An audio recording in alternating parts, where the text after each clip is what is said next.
bagaimana cara membedakan antara keinginan Allah dan keinginan hawa nafsu.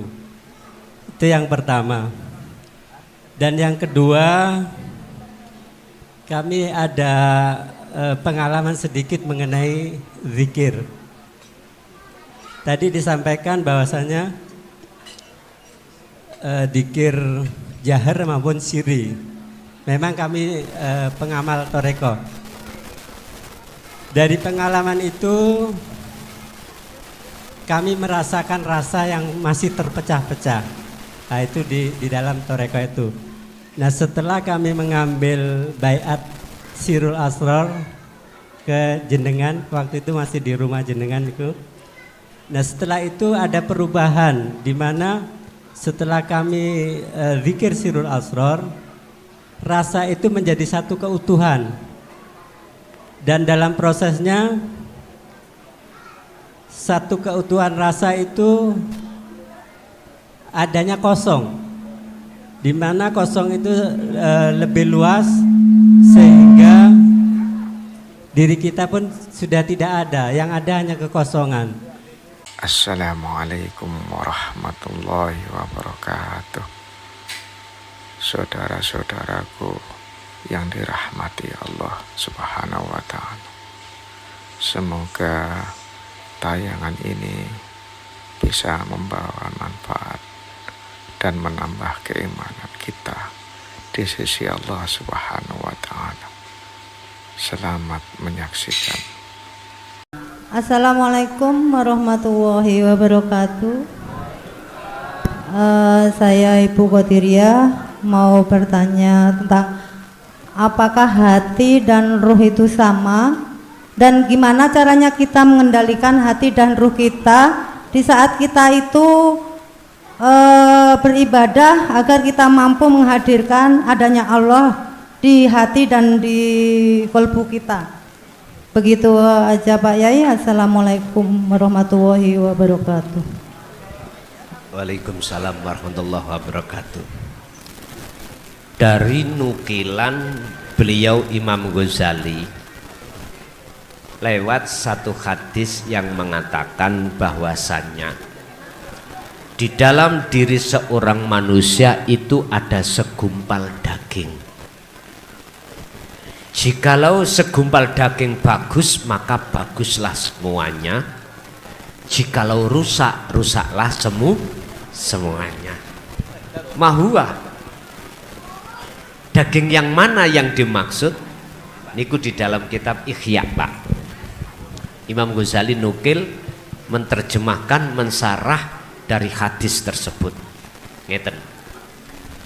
Wahuwa al-qalbu, itulah yang disebut hati. Tapi bukan yang dimaksud hatiku seperti hatinya ayam, hatinya kambing, segumpal daging, bukan. Al-qalbu ay ar-ruh, maksudnya hati adalah ruh. Orang Jawa mengatakan jiwa, nyawa. Paham ya? Nyawa. Beda lho Pak dengan sukmo, beda. Nyawa. Kalau dalam bahasa Al-Qur'an ada ar-ruh, ruh. Terus bagaimana kita bisanya hadir pada Allah? Lah niki ada wasilahnya Pak, ada penyambungnya. Nggih mohon maaf, istilah jenengan kalih kula pingin naik ke atas harus ada tangganya. Tangga ini adalah wasilah. Tentang membaca wasilah mungkin saya padosi dalam ayat gini, wabtahu ilaihil wasilata wajahidu fisabilihi. Al-Maidah kalau nggak salah itu. Jenengan ini wajib roh iki membawa wasilah. Wasilah itu adalah tali khusus hubungan antara roh dengan Allah. Ibarat mik niki Pak, kok saged muncul suara nok diaman itu di sound system di salon, karena mic ini ono sambungane dengan mixer lewat apa? UHF. Kalau ini UHF, kalau mic niki kabel gitu. Basa Jawa kabel, basa Arabe habel. Hablun, tali, kabel. Coba kabelnya diputus. Medal suaranya mboten? Enggak bisa. Hati juga begitu, kalau talinya ruh dengan Allah ini putus, nggak bisa. Jenengan iki khudur, khusyuk, sambung datang Allah tidak bisa. Terus apa talinya ruh niku? Wahuwa adzikru bisiril asrar. Itulah zikir, kesadaran dalam hati bahwasanya hidup dalam diri dan di luar diri. Itulah sejatine wujude Gusti Allah, yang wujudnya laisa kamislihi syai'un, tidak bisa jenengan serupakan dengan sesuatu yang lain, tapi dirasa. Jadi rasa itulah Pak sebagai penyambung, Bu, penyambung antara ruh dengan Allah. Makanya tadi saya katakan, nek jenengan pingin sholat khusyuk dikira rasa, bangunkan rasa, rasakanlah kehadiran wujud Allah dalam dirimu yang menggerakkan dirimu.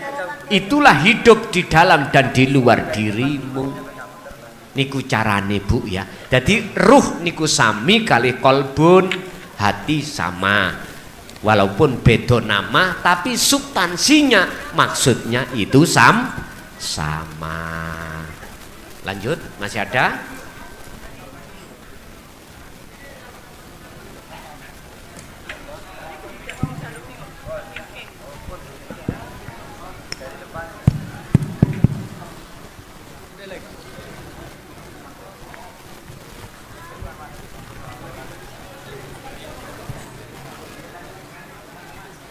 Assalamualaikum warahmatullahi wabarakatuh. Nama saya Rosuli, asli Wong Banyuwangi. Yang pertama saya tadi mau tanya tentang la haula wala quwata illa billahil aliyil azim. Alhamdulillah Ustadz Subawe sudah nyampaikan tadi. Jadi enggak jadi.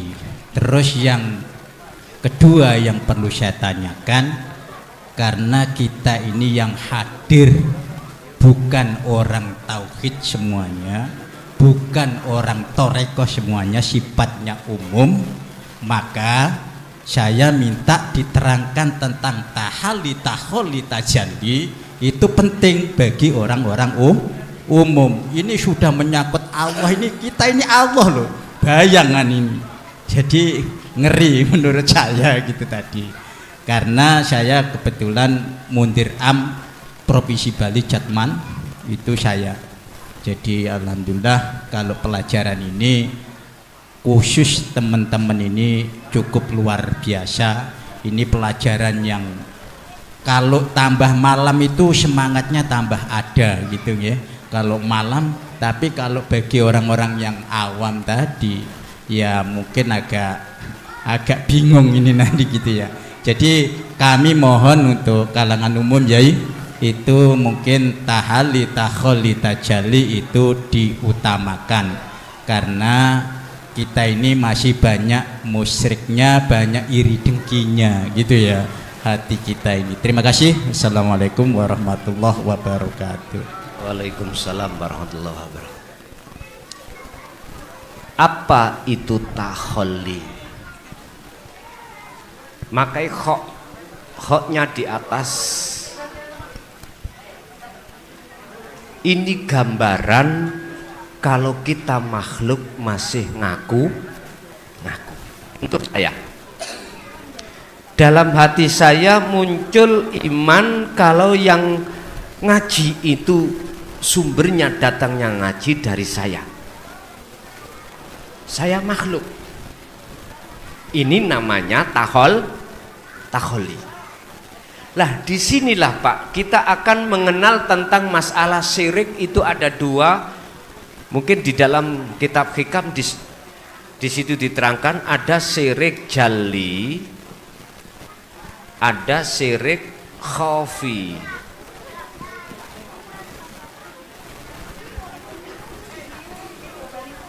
Yang jarang dibahas itu tentang syirik khafi. Kalau syirik jali itu sering dibahas di dalam golongan golongan umum. Contoh nggih. Saya minta sesuatu terhadap selain Allah, semoga hajat saya berhasil. Saya memakai ritual-ritual entah apapun. Lah, ketika hatiku ada iman minta pertolongan selain Allah, itu namanya syirik jali. Tapi tentang syirik khafi ini nggak pernah dibahas. Karena maksud khafi itu sak lembute piro-piro perkara sing lembut. Contoh, dalam diri saya, hati saya ada iman, egoku ini ngomong, yo aku klason iki sing ngaji, iku berarti saya teringgapi syirik khafi. Ini miturut orang-orang maklum. Miturut golongan khos atau khawasul khawas atau golongan orang-orang yang sudah sampai tingkatan ihsan, boten angsal. Gak boleh, karena sudah tahu. Mengapa secara itu kok saya maklumi? Gini Pak, coba umpama si A ini buta matanya, terus berjalan di depannya ada cagak ketatap, salah nama boten? Boten, karena si A tidak tahu kalau di depan ada cagak. Kasihlah maklum, tuntunlah dia biar enggak ketabrak. Jikalau ingin buta, larikan ke rumah sakit, dokter spesialis mata, dioperasi baru. Tapi bagi jenengan yang matanya tidak buta, ono cagak tahu di depan ditabrak ae. Sampeyan jawab dewi, sampeyan terjemahno sendiri. Itulah mengapa syirik khafi di dalam diri seorang makrifat itu sudah tiada. Jadi takhalli itu saya makhluk ngaku.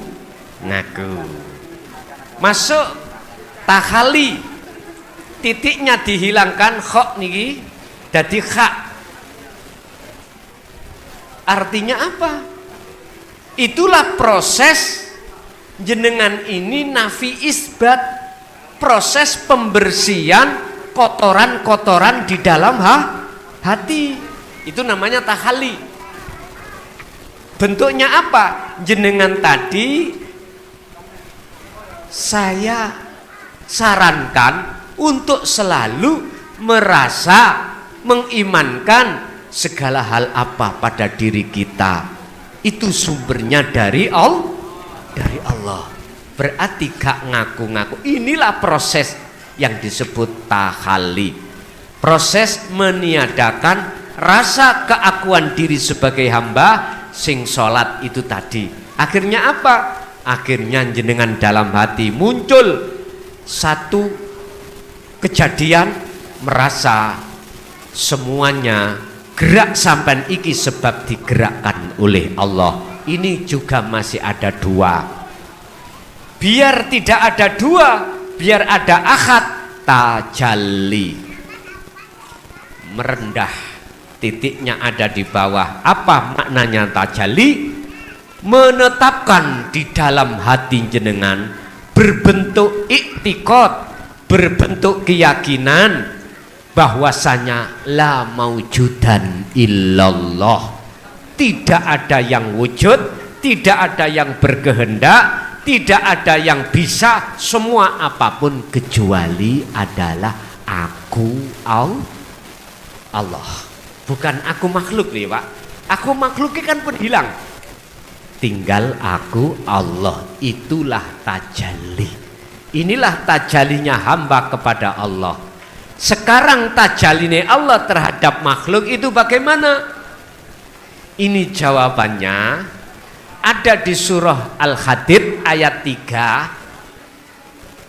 bahwasanya Allah dohir, Allah batin. Ini belum tidak boleh saya sampaikan dulu, ya. Nanti dikira, oh itu Siti Jenar, mana nih? Padahal enggak. Cuman kita yang salah paham. Di situ Allah dohir, Allah batin. Allah dohir, Allah batin. Ini ungkapannya bagaimana? Wis ngeten wae Pak. Biar gak tadi fitnah di tengah-tengah hati sampean. Sekarang sampean iku selesaikan dulu zikir la ilaha illa anta tadi lewat rasa tadi. Praktekkan setiap saat dan waktu. Nanti jenengan akan paham, oh tajalline Allah terhadap makhluk ini toh. Tadi kan saya katakan tidak ada yang wujud kecuali wujudnya Allah. Berarti dunya saisine niku makhluk wis gak wujud. Wis, sampean terjemahno sendiri. Berarti wujudnya sapa?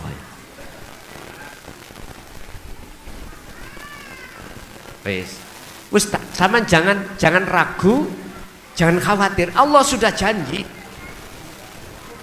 Wa man kana yarjullaha, niku nu dikatakan, barang siapa yang dalam hatinya ada satu keinginan untuk bertemu Allah, nanti Allah sendiri yang berjanji pertemuan itu pasti terjadi. Tinggal jenengan mau terus apa mboten. Ingat, ulangi sekali lagi, ingat, kita tidak selamanya ada di dunia. Kematian datang itu tidak mesti harus tua. Tidak mesti harus sakit, bisa jadi masih muda, masih berumur, itu Allah panggil dia kematian. Kita mensiasati dari masa yang seperti itulah Pak.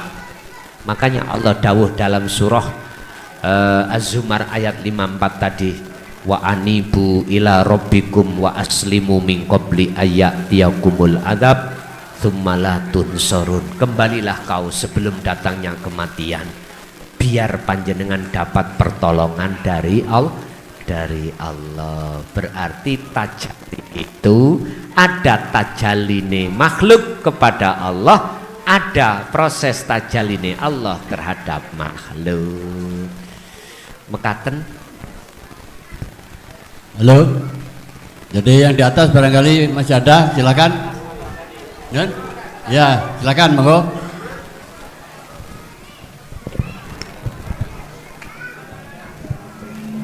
Assalamualaikum warahmatullahi wabarakatuh. Kula kajeng tanglet Yai. Kula niki sampun talkin, sampun suluk. Kula diparingi memojoan kalih guru mursid kula tentang menyebut nama Allah dengan lisan terkunci. Apabila saya menyebut nama Allah niku berubah dengan hati diri saya sendiri, berwujud menyebut nama guru mursid kula. Assalamualaikum warahmatullahi wabarakatuh. Waalaikumsalam warahmatullahi wabarakatuh. Di dalam pengajaran dan petunjuk golongan saudara saya yang ada di thariqah ada istilah robitoh, ya. Ada istilah robitoh, penghadapan terhadap wajah mursid. Bahkan di situ diwajibkan sebelum kita khususiyah, sebelum kita wukuf kolbi, sebelum kita dzikir nafi itsbat, biasanya itu kita disuruh untuk berobitoh dulu. Apa? Menghadirkan wajah guru. Sebab dengan alasan karena sebab guru inilah sanadnya sampak terhadap kanjeng Nabi, sampak Rasulullah yang disebut muktabaroh thariqahnya, yang menjadikan bisa wusul pada Allah. Nggih, itu yo gak salah miturut kelas thariqah. Cuman yang menjadi pertanyaan saya adalah ketika kita suluk, atau khususiyah dengan menghadirkan wajah guru kita, padahal guru kita adalah makhluk. Sudahkah ada tanda-tanda wusul pada Allah? Itu yang menjawab adalah individu. Jujur Pak, saya mulai 74 itu sudah di beat di dalam thariqah Qadriyah wa Naqsabandiyah. Jujur oleh abah saya sendiri. Dan tentang ilmu apa yang kubahas mulai awal tadi, orang tua saya merahasiakan. Ini hubungan antara anak dengan orang tua, hubungan yang paling dekat, itu pun tidak dijelaskan. Kalau saya tanya, jawabannya sederhana. Besok kamu akan paham sendiri. Sing penting dzikir sirri, khafi, itu kamu laksanakan. Pak nyuwun sewu, dzikir sirri, khafi atau nafi isbat tidak dijelentrehkan seperti ini. Hanya diperintah untuk menjalankan aja. Nggih, mohon maaf, itu masa saya. Entah kalau masa dunia thariqah sekarang aku nggak tahu. Apakah juga dijelentrehkan, ditaklimkan sejelas-jelasnya seperti ini, ataukah hanya di beat saja lalu diperintah untuk menjalankan? Lah jenengan piyambak ingkang ngertos. Jujur Pak, saya puluhan tahun Pak tidak pernah masuk tanda-tanda usul datang Allah. Justru saya dimasukkan dan dibulet, tahu dibulet nggih? Dikekang oleh dunia mukasyafah. Justru saya di situ. Kalau kita bicara tentang masalah dunia mukasyafah, mungkin bisa dilihat di makalah atau fasal dalam kitab Al-Hikam 164. Di situ ada pengertian kasab maknawi dan kasab suwari. Kasab suwari dan kasab maknawi. Itu tidak penting bagi si salik ketika suluk pada Allah. Ketika saat si salik suluk nuju kewusulan, perkara kasaf itu gak penting. Gak penting. Yang terpenting adalah bagaimana caranya Allah menyalakan nur makrifat, nur ilahiyah di dalam jagate hati sampeyan. Ingat, nur makrifat Allah nyalakan dalam hamba yang Allah kehendaki. Nurun ala nurin yahdillahu li nurihi mayyasha. Surat An-Nur 35. Itu dikarenakan jenengan ini terus menerus berzikir. Zikir yang kumaksud di sini adalah kesadaran. Munculnya dari kalimat tauhid la ilaha illa anta, akhirnya bisa sampai ke makrifat la ilaha illa ana. Ini yang jarang dibuka di tengah-tengah thariqah. Sehingga kalau thariqah sekarang saya enggak tahu, insya Allah sampun digelar. Zaman kula dulu mboten digelar. Yang alasannya takut fitnah. Abah sanjang nggo nggarakno fitnah. Nyuwun sewu, Pak. Terus kalau pelajaran yang mestinya membuka pintu musyahadah kita tutup, kapan umat ini ibadahnya bisa naik? Mboten saged. Nyuwun sewu, rabithah terhadap guru kita mursyid miturut ahli thariqat itu wajib.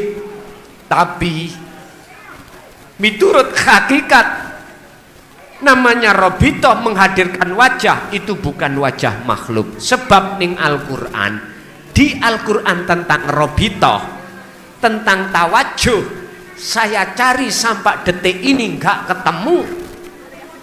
Kalau itu terhadap makhluk, justru yang saya temukan di dalam surat Al-An'am ayat 79 yang sering sampai paos baca, ini wajah tuwajhiyah.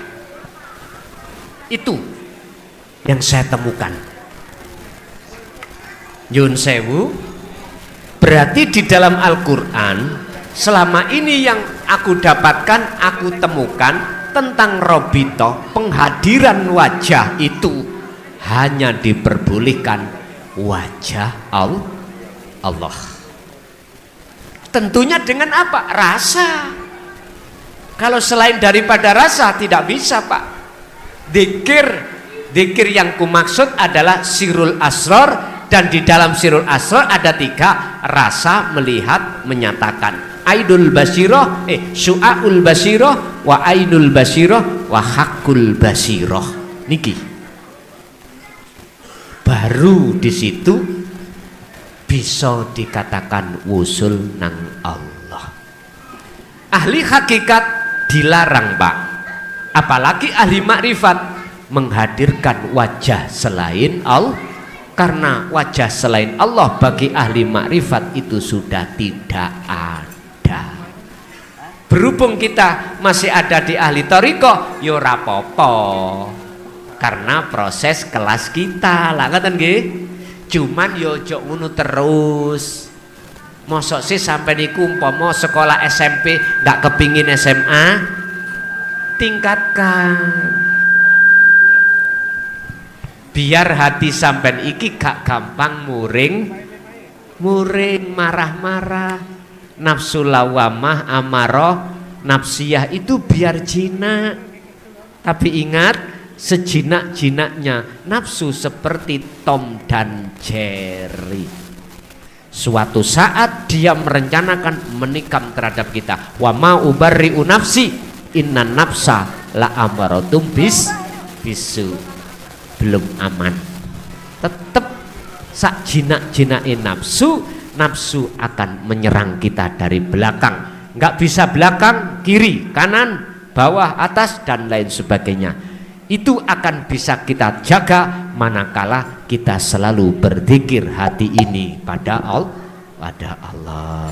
Yeah. Ada lagi, Pak? Ada lagi?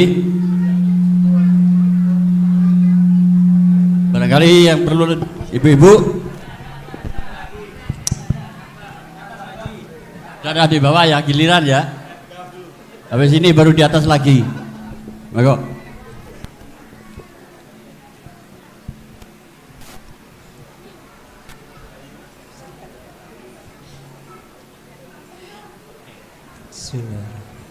Assalamualaikum warahmatullahi wabarakatuh. Waalaikumsalam warahmatullahi wabarakatuh. Terima kasih atas waktunya. Mau bertanya, yang pertama, bagaimana cara membedakan antara keinginan Allah dan keinginan hawa nafsu? Itu yang pertama. Dan yang kedua, kami ada pengalaman sedikit mengenai zikir. Tadi disampaikan bahwasanya zikir jahar maupun siri. Memang kami pengamal thariqah. Dari pengalaman itu kami merasakan rasa yang masih terpecah-pecah. Nah, itu di dalam thariqah itu. Nah, setelah kami mengambil baiat sirul asror ke jenengan, waktu itu masih di rumah jenengan itu. Nah, setelah itu ada perubahan di mana setelah kami zikir sirul asror, rasa itu menjadi satu keutuhan. Dan dalam prosesnya satu keutuhan rasa itu adanya kosong, di mana kosong itu lebih luas sehingga diri kita pun sudah tidak ada, yang ada hanya kekosongan. Nah, itu yang ingin saya tanyakan, apakah ada hubungannya dengan alam musyahadah atau muraqabah? Mohon bimbingannya Gus. Terima kasih. Assalamualaikum warahmatullahi wabarakatuh. Waalaikumsalam warahmatullahi wabarakatuh. Untuk cara membedakan ini kepentingan nafsu atau kepentingan Allah, kehendak nafsu atau kehendak Allah, sebetulnya sederhana. Jikalau ini ada kepentingan nafsu, jikalau dalam hati masih ada pengakuan diri, man arfa nafsahu faqad arafa rabbahu. Barang siapa yang sudah kenal siapa dirinya, urip ini loh Pak, sebetulnya, maka faqad arafa rabbahu, mongko yepti teman-teman dia kenal Tuhannya. Artinya antara nafsahu dengan Rob ini sebetulnya satu paket, satu kalimat. Bagi siapa? Bagi yang sudah ke musyahadah, bagi yang sudah sampai alam kekosongan. Sehingga satu kesatuan bukan berarti banyak dijadikan satu kongsi, bukan. Lah, sementara dalam hati saya masih ada pengakuan makhluk, segala apapun ngibadah mahdoh ataupun ghairu mahdoh, ibadah murni seperti sholat, zakat, poso, haji dan lain sebagainya, atau tidak murni, jenengan kerja, makan, minum, rokok, itu ibadah yang tidak murni, di mata Allah tidak akan ternilai. Ingat, al-a'malu utawi piro-piro ngamal iku qaimatun, seperti suwarun qaimatun, seperti patung yang diem. Amaliyah napa mawon, ibadah napa mawon, artinya tidak bermanfaat jikalau tidak dikasih roh patung itu. Lah, roy amal itu apa? Ini nenggone hikam loh ya. Wa arwahuha utawi piro-piro roy amal iku wujudu siril ikhlas fiha ing dalam amal. Yaiku roy amal adalah ikhlas. Sarai ikhlas bagaimana? Penjelasannya ikhlas, jenengan gak merasa yang melakukan. Berarti sholat sampean, ibadah opo sampean, kalau jenengan tidak merasa yang bisa melakukan, sumbernya hanya dari Allah, bagaimana mungkin jenengan minta upah? Lawang kita tidak merasa yang itulah ikhlas. Berarti amal saya tadi, berhubung saya masih ngaku-ngaku segala ibadah opo wae apapun, ini berarti masih kecampuran kepentingan hawa nafsu. Kalau saking Allah, kebalikannya, pasti ada rohnya. Roh amal tadi saya katakan adalah ikhlas. Sedangkan maksud daripada ikhlas adalah di dalam hati jenengan sudah tidak merasa diri kita yang melakukan, karena diri kita sudah fana. Berarti rasa sing muncul hanyalah rasane Gusti Allah. Lho niki pun itu jelas saking Allah. Pun itu yang pertama. Yang kedua, ketika saat jenengan kholwat lewat sirul asrar, la ilaha illa anta, sampai ke hakul basiroh, berarti la ilaha illa ana, dalam dunia kasab maknawi itu sampai dikelihatan ngalam yang tidak ada siapa dirinya sudah nggak ada, keakuan diri makhluk sudah tidak Ada. Yang ada cuman hanyalah Allah, keakuan Allah. Kalau di situ maka itulah musyahadah. Itulah makom ihsan, itulah makom makrifat datang Gusti Allah. Tinggal pertanyaannya, ketika saat di situ jenengan, mohon maaf, mesti hatiku tentrem. Raos itu mana nih lho?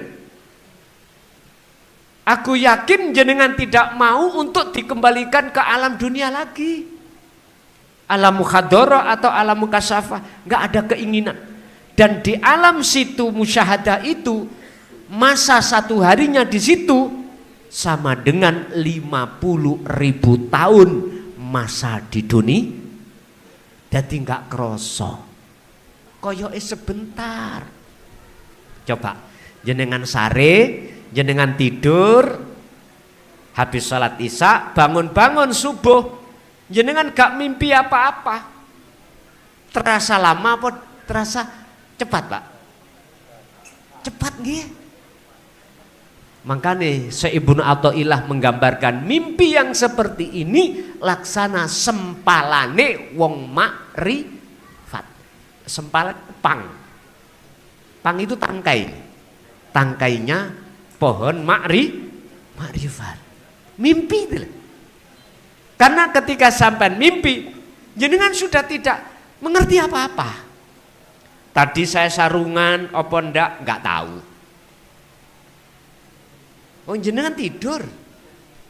Tadi saya itu mujur kemana, tidur sama siapa, juga tidak tahu. Inilah Pak, kalau di dalam dunia wasilun atau majedubun, bila mana orangnya itu mau melewati jalan majedubun disebut jadab. Kadang-kadang waktu sholat kok jadab, tidak mengerti berapa rakaat, lupa.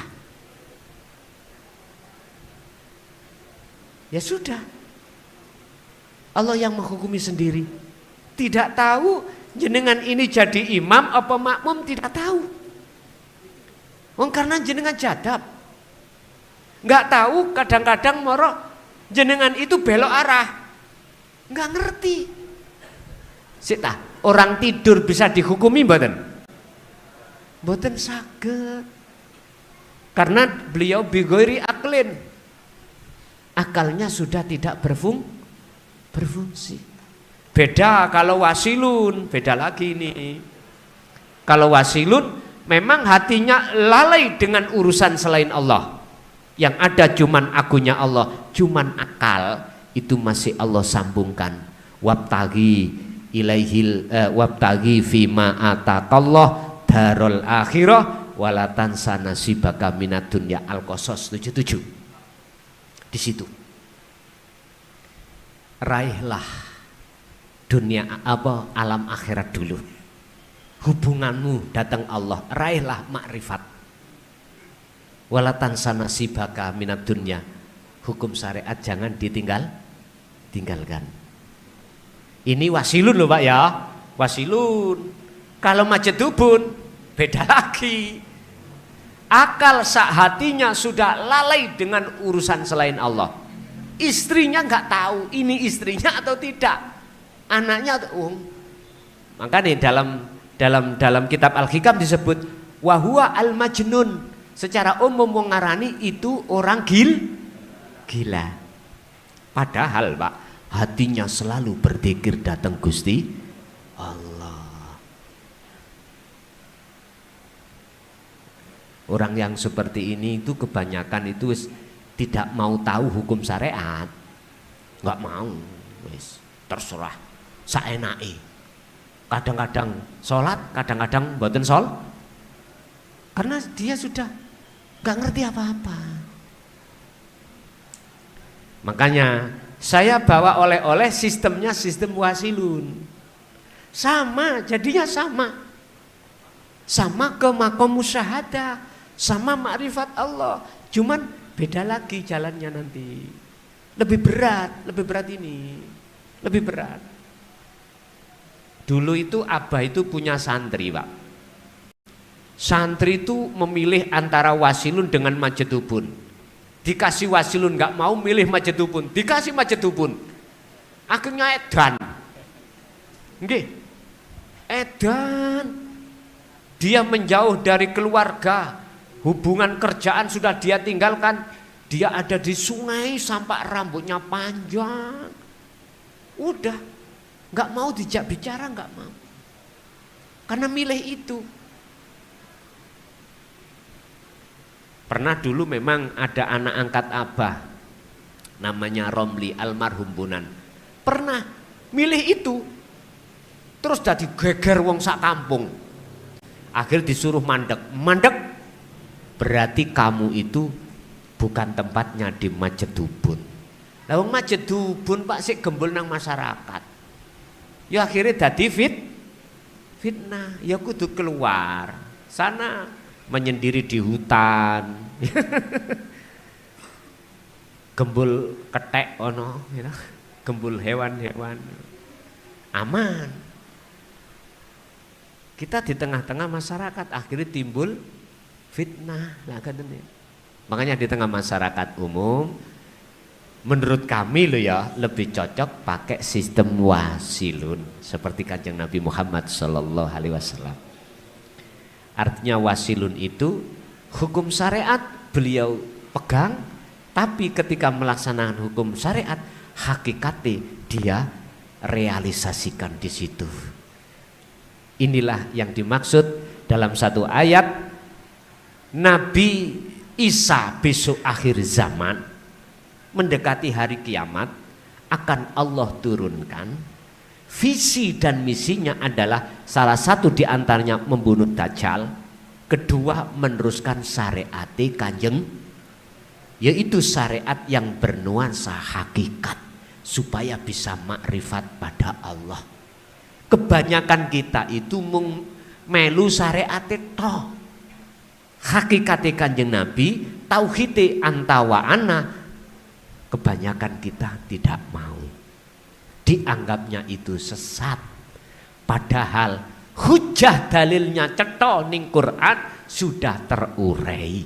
Sebab dalam surah Al-Anbiya 25 itu jikalau Rasulullah tidak menyampaikan, gak mungkin akan muncul ayat ini. Ini secara logika loh Pak ya. Jikalau Rasulullah tidak menyampaikan tentang tauhid la ilaha illa ana, nggak mungkin akan muncul surat Al-Anbiya ayat 25. Munculnya ayat tersebut menunjukkan bahwasanya beliau dulu juga menjalankan dan menyampaikan risalah tersebut. Tapi resiko nggih luar biasa. Sayyidina Ali dibunuh Sayyidina Ali. Hasan Husain juga dibunuh. Cuman sejarah khalifah 3 selain Sayyidina Ali ditutup-tutupi Pak.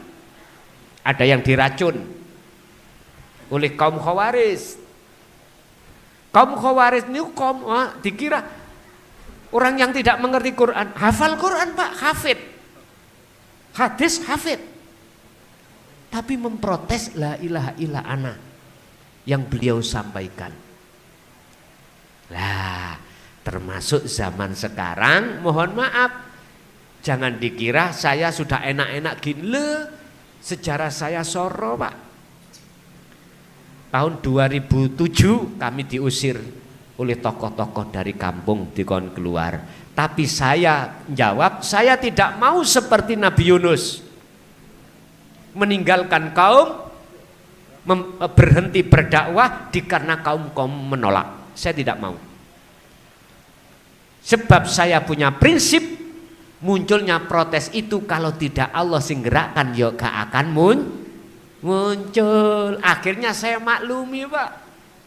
Wis gak puas di situ, tanggal 21 bulan Mei 2010. Detik-detik itulah saya masuk penjara. Detik-detik itu. Oke, saya tidak melawan. Saya ikuti semuanya. Setelah saya pulang dari LP, ternyata yang menjemput aku adalah tokoh-tokoh yang tadinya itu, mohon maaf, yang tidak suka dengan ajaran tauhid. Berarti apa? Janganlah kau benci orang yang membenci dirimu dikarenakan menolak tauhid ini. Jangan. Sebab semua orang perlu proses, Pak. Perlu proses. Perlu angen. Perlu yang namanya mukobalah. Perlu namanya pentashean. Perlu namanya pemikiran lagi, diskusi. Sebab mohon maaf, orang yang memprotes itu kalau tidak digerakkan Allah protes, sakit protes sendiri? Mboten sakit. Itulah Kanjeng Nabi memandangnya kaum Taif itu bukan makhluknya, tapi memandang karena Allah yang menggerak. Akhirnya yang muncul pemakluman, maklum karena belum paham. Akhirnya apa, Pak? Saya dibawa pulang ke kampung lagi, disuruh jadi kepala desa sampai detik ini. Saya jajal ngeno. Tadinya memungsuhi tauhid, tapi Allah buka hatinya. Justru sekarang saya tidak boleh turun dari kepala desa. Kalau di sini apa namanya? Lurah niku lah dinas, kedinasan Pertegel. Lah disitulah jabatan politik yang dipilih masyarakat. Saya sudah periode 2. Periode 2 saya mengundurkan diri. Gak boleh di demo nang balai desa, disuruh untuk lanjut. Padahal saya nggak punya apa-apa. Jadi nggak pakai apa-apa. Ya di situlah, Pak. Sampai sekarang. Dicoba sampai ngen-ngen. Berarti tak simpulkan orang yang membenci Anda belum tentu selamanya membenci. Membencinya karena dianggapnya itu ajaran nggak benar, jangan disalahkan, kasih maklum karena belum paham. Kalau sudah paham, aku yakin contohnya seperti ini, baginda Rasulullah di situ juga. Inilah mengapa beberapa nabi dan rasul yang hanya Allah izinkan membawa syafaat itu hanya Kanjeng Nabi Muhammad ibnu Abdillah. Mengapa? Karena beliau selalu memandang Allahnya, tidak memandang makhluknya. Begitulah makanya agama iku isok rukun umate manakala sudah tenggelam sama-sama di dalam pengajaran ilmu ketuhanan, baru rukun. Sebab wis gak fanatik jeneng, wis gak fanatik sifat, wis gak fanatik dat, tapi dia sibuk hati selalu menjaga kesadaran zikir datang Gusti Allah. Mekatenlah sekilas info. Ada lagi. Yang nomor 2. Yang nomor 2 itu musyahadah tadi. Jadi jikalau di situ keakuan jenengan sudah tiada, cuman keakuan Allah, maka disitulah musyahadah.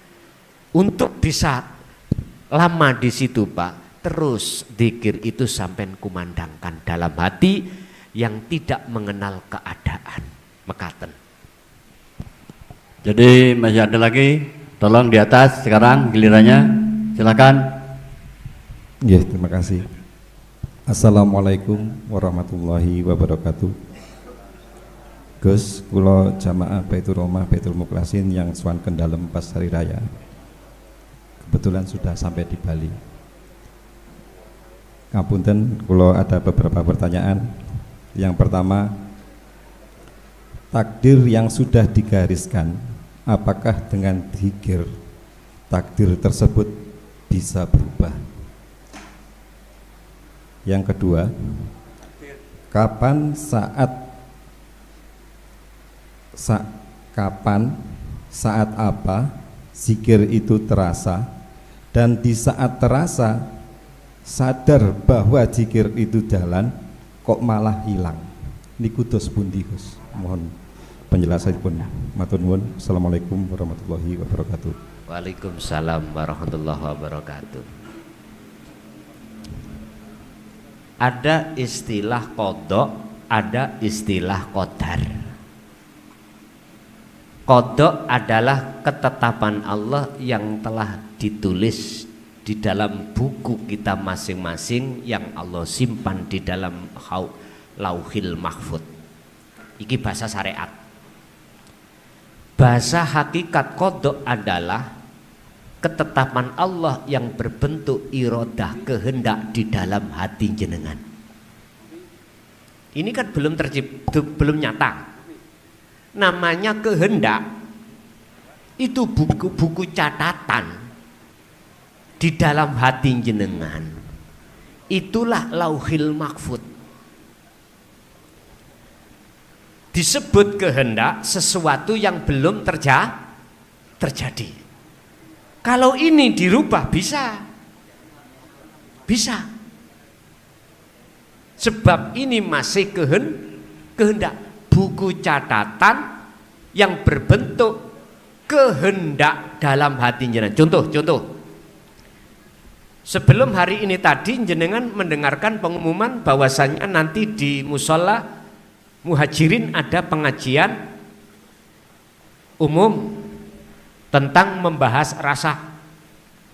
Tadi pagi atau siang jenengan ada kehendak.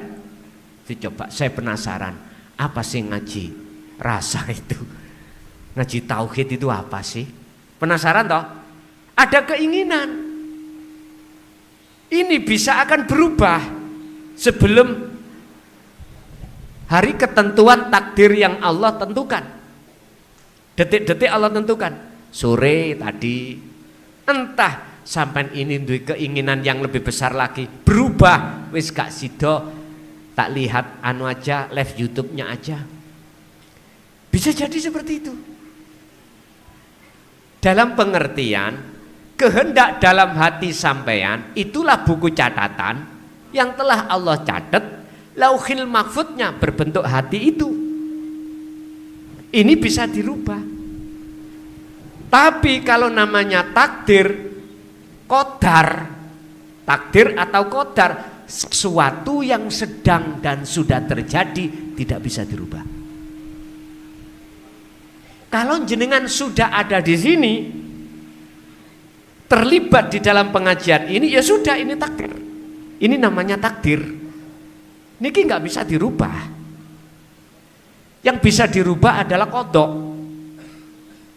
Ketetapan kehendak Allah, bahasa syariat, yang ditulis di dalam buku kita masing-masing yang Allah taruh di dalam lauhil mahfud. Bahasa hakikat adalah kehendak di dalam hati jenengan itu akan bisa berubah dan tidak tergantung panjenengan. Lauhil mahfud bagi hati jenengan yang sudah dimusyahadah ma'rifat mboten ndodeng dhuwur, Pak. Tidak ndodeng ke atas sana. Allah itu bersemayam di lauhil mahfud, di atas kursinya, di arsy, tidak gitu. Hati yang sudah mencapai makom ihsan diam. Ternyata lauhil mahfud itu di dalam hati panjenengan. Jadi saya ulang, takdir itu sesuatu yang sedang atau sudah ini nggak bisa diubah. Kalau qadha bisa diubah. Itu yang pertama. Yang kedua, masalah dzikir. Kapan berlakunya dzikir? Ketika jenengan iki usul datang Allah. Ini ada macam dua, Pak, ya. Ada seseorang yang hatinya berzikir, masih merasa dirinya berzikir, ini disebut az-zuhad. Kalau dalam kitab Hikam 100 pasal 160 berapa itu? Az-zuhad. Az-zuhad itu siapa? Orang-orang yang sedang perjalanan takarub menuju dan bertemu Allah. Wajahidu fi sabilihi. Nah, ini orang-orang yang berjihad melawan nafsunya yang setiap saat dan waktu nafsu itu melalaikan pada Allah, dia perangi dengan zikir itu. Mereka ini masih merasa dirinya yang melakukan zikir. Makanya disebut az-zuhad. Orangnya disebut zuhud, perilakunya zuhad, golongannya zuhad. Piro-piro wong sing zuhud. Zahid orangnya Wis. Kalau sudah sampai pada tujuan, maka disebut arifin atau arif. Orang yang sudah kehilangan orangnya. Berarti dia sudah tidak merasa dirinya yang bisa zikir. Jikalau yang ditanyakan berlakunya zikir itu di mana? Kalau menurut Az-Zuhad, ketika saat jenengan ini merasa ingatnya itu sebab diingatkan Allah, miturut Az-Zuhad ya seperti ini jatuhnya zikir. Tapi kalau jenengan sudah diarifin, yang disebut sejatine zikir itu adalah fana'u dzikri tadi. Sudah hilang rasa keakuan diri sebagai makhluk yang berzikir, sudah ada, enggak ada. Yang ada keakuanku Allah yang berzikir. Pun Pak, tadi kan saya katakan, makhluk kan asalnya tidak ada. Adanya sebab diadakan yang ada. Dikatakan jenengan sudah sampai makrifat Allah kembali ke tiada. Apa mungkin perkara yang tidak ada bisa melihat yang ada? Gak mungkin toh. Yang bisa melihat yang ada hanyalah yang ada. Berarti yang melihat Allah adalah Allah sendiri. Setelah keakuan diri kita sebagai makhluk itu sudah tidak ada. Berarti semua ini bukan makhluk, bukan miturut beliau yang sudah ada di makom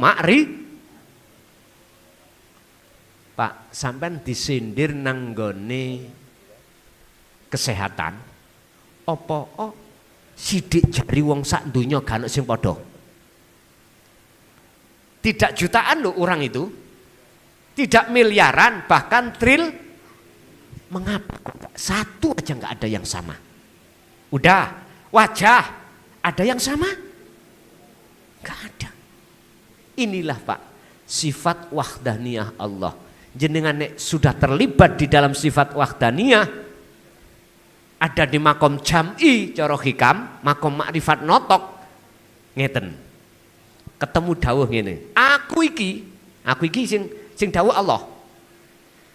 Biar wujudku iku dikenal hambaku. Tak lahirno wujudku iki ning dunya dengan bentuk nurullah, disebut nurullah. Wujudnya nurullah iku adalah isi dunia dan isi langit. Tapi dikonter wujudnya dunya sak isine termasuk langit iku duduk wujudku. Gak bingung nggak kira-kira men? Saya ulang ya. Wujudku biar dikenal oleh hambaku, tak lahirno Pak, tak lahirno berupa nurullah. Wujudnya nurullah, dunya sak isine kabeh iki. Tapi dunya sak isine duduk wujudku. Sik bingung? Oke. Sampeyan ngertos cahaya iki, lampu iki lho. Ngertos nggih? Asale saka ndi? Setrum nggih? Setrum iku ngomong. Setrum ibaratnya Gusti Allah. Wujudku ben dikenal wong sak Bali. Tak lahirno. Rupa cahaya iki. Wujudnya cahaya adalah padang. Tapi padang duduk wujudku. Sampai nek kepingin roh wujudnya setrum jempoken kabel iku. Lali mboten sampean? Waktu jempok niki lho, eling mboten? Kejet-kejet nggih. Otomatis pada saat itu sampai lalai segala-galanya. Dijajal mawon. Tapi ojo suwe-suwe.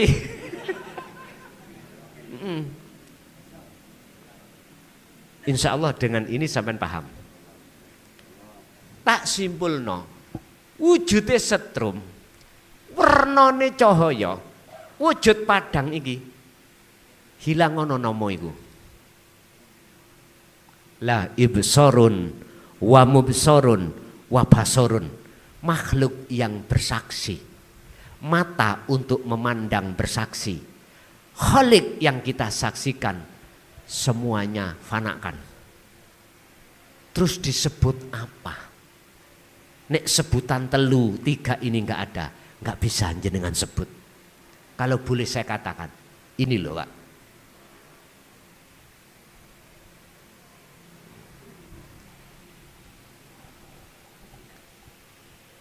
Ini juga di dalam dan di luar.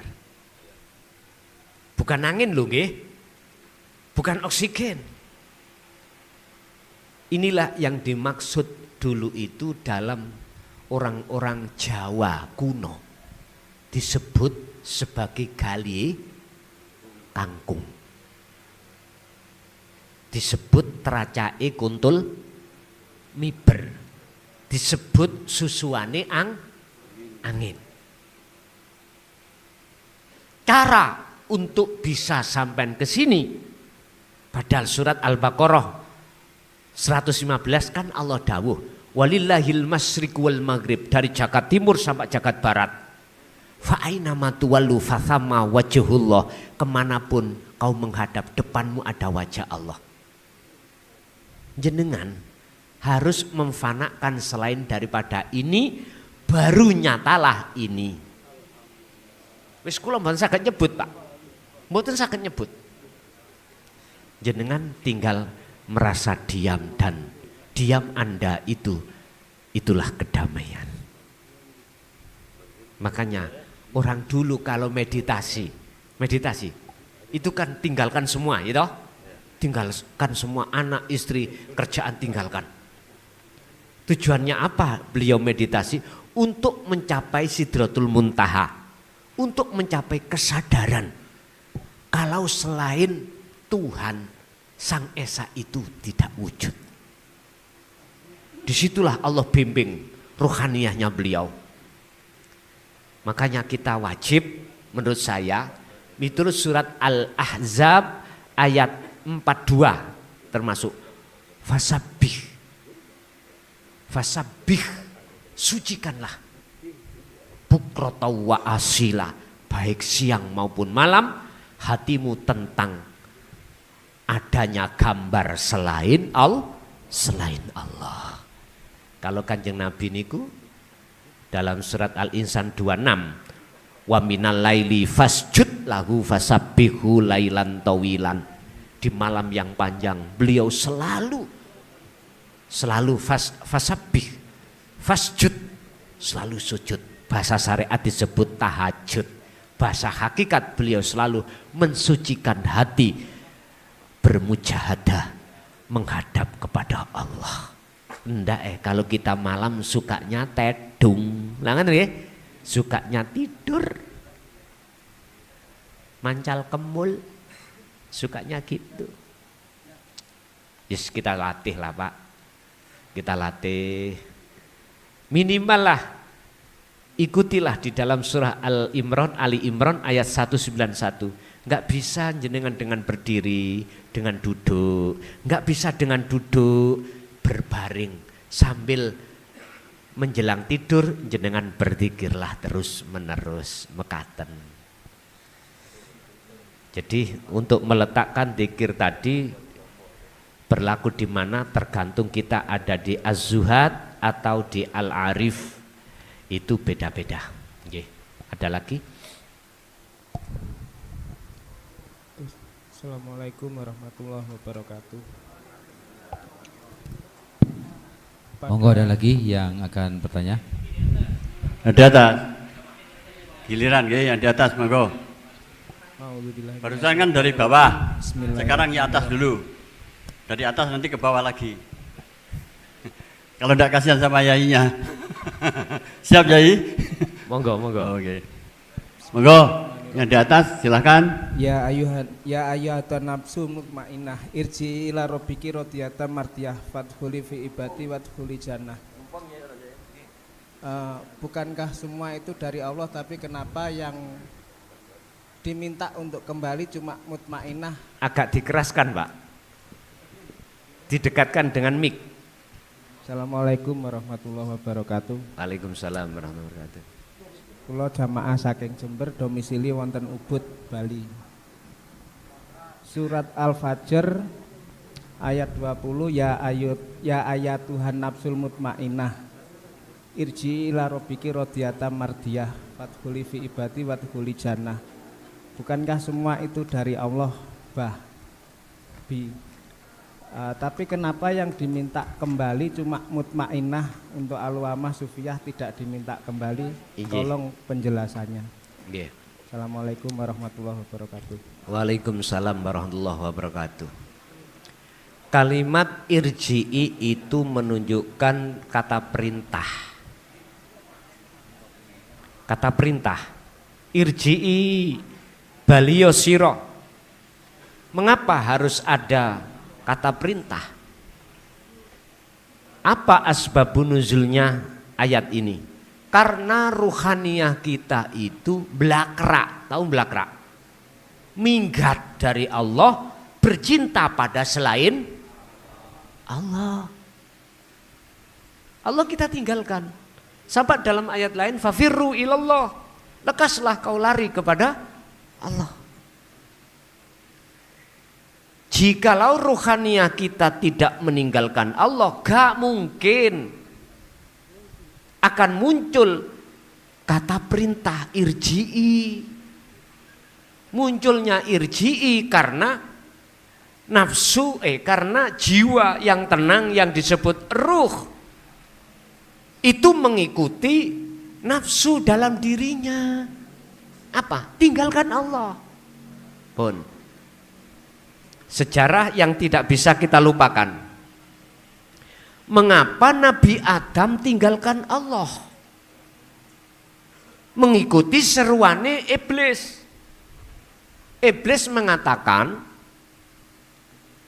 kadung iblis diberikan izin oleh Allah di dalam surat Al-Hijr, Pak.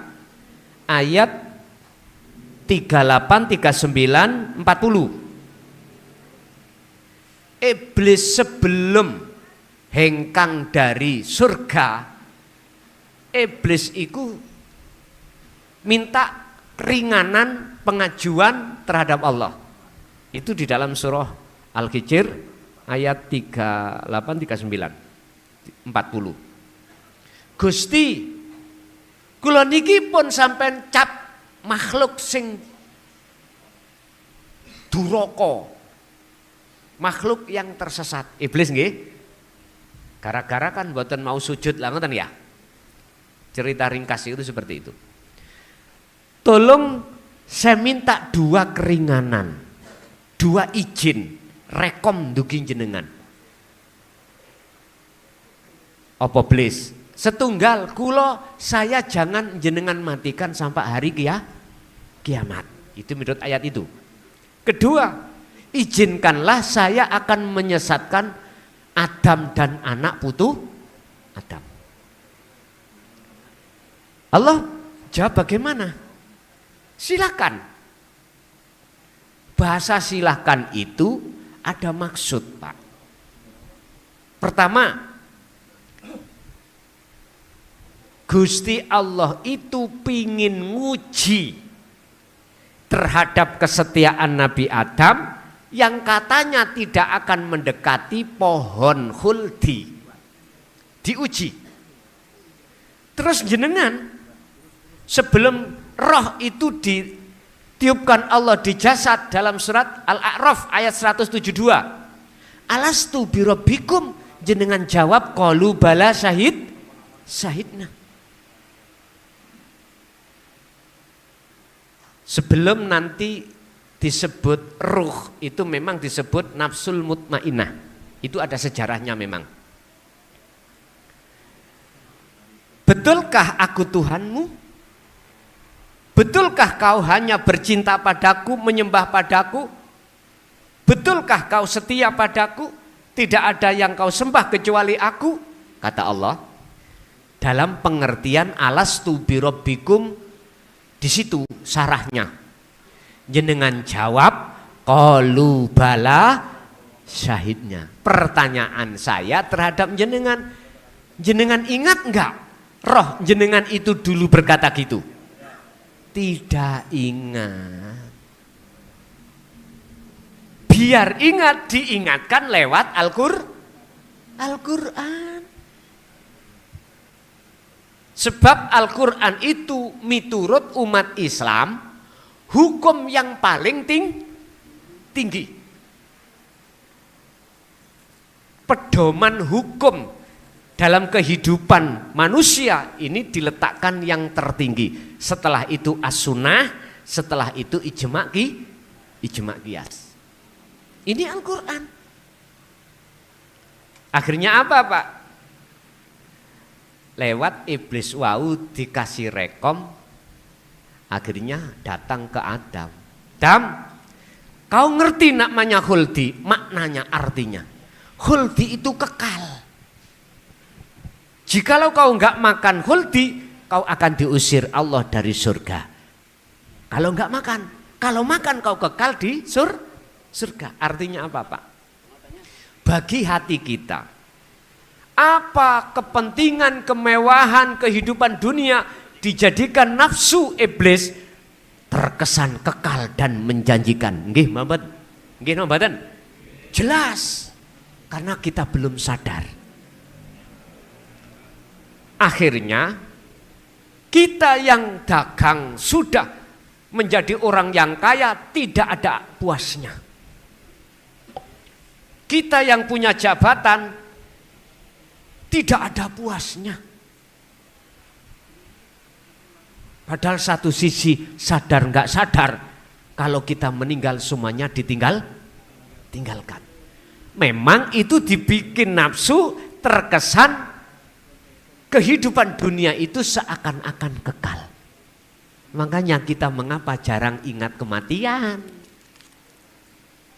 Kadang-kadang loh Pak, ada tetangga kita mati, paling ingatnya waktu kita mengantar jenazah. Habis dari jenazah pulang, lali lagi. Apalagi awak sehat, kerjane lancar, ekonomi lancar, urusan lancar.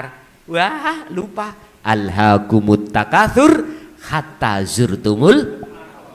Lupa ingat-ingat kalau sampai kematian itu datang baru ingat.